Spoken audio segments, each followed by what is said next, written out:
Data is more than just a byproduct of operations in a business. It's a critical asset that can fuel growth, cut costs, and safeguard operations. Here with me now to discuss how business can unlock the true value of their data and overcome the challenges of becoming data-driven is Group Technology Officer at iOCO, Mark Kohlmeyer. Mark, thanks very much for joining us. Thank you. Thanks for having me. So what drives businesses to start a data strategy journey? The most prominent reason why people go on a data strategy is because of the valuable asset that they have. And when they see they've got a valuable asset, they want to protect the asset. And what we have in industry, we have the imminent threat of cyber attacks, and which, if it happens, it causes some serious impact on reputational and as well as financial harm. At the same time, we also have organizations that have so much data that is across their whole business, and they have no clear insight of their data, or the data is of such quality that it's unusable. And that's typically the reason why people start these strategies. Can you perhaps give us some insights into the journey of building a data strategy? Issue being like what challenges typically arise in the early stages and how can they be addressed? So typically what happens is business are seeing, because our data comes from IT systems, they say it's an IT problem and they hand it over to the IT department.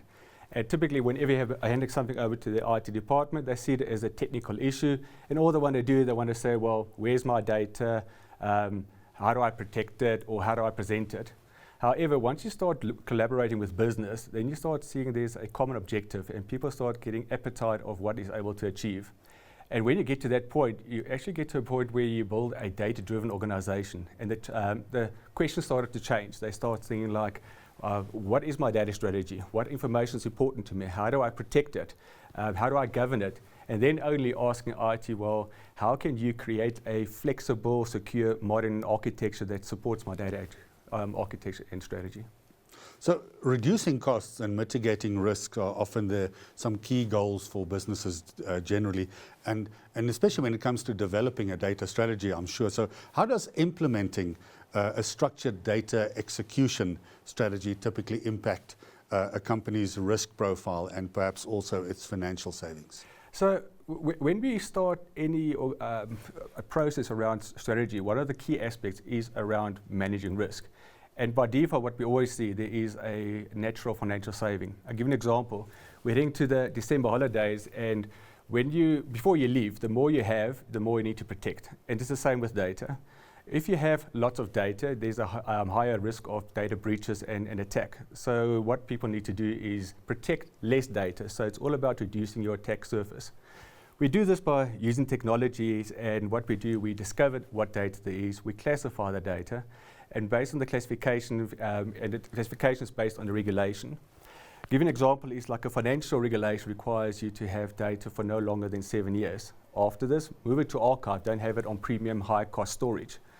And if you now take this position and you put it across all your data and all regulations, and depending on the age of your organizations, what we're seeing is that data is reduced, your active data is reduced between 30 and 60%, massively reducing risk, but also the cost of storage and any cost tied to managing the storage as well. So yeah, it has a benefit on both sides. If you manage risk, you reduce cost by default. And then perhaps finally, what long-term outcomes do you expect to achieve through a data strategy, the average company, and how can companies ensure the sustainability of these efforts over time? So what we said is data is not a project that has a start and end date. It is a long-term game where you have to have dedicated people and you have to have a dedicated technical solutions to it. So what we've seen is where we are implementing a strategy and it becomes a part of their culture and they create a data-driven organization, what we've seen is the output creates economic benefits.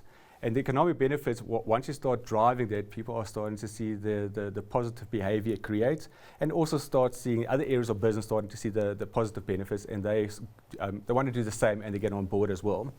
Again, using holidays as an example is that if you know the data that you have is well protected and accessible to only those that really require having access to it, and not to those that shouldn't get access to it, it gives you a sense of comfort that you are safe, and also that the people that are trusting you to trust their data, that their data is in good hands.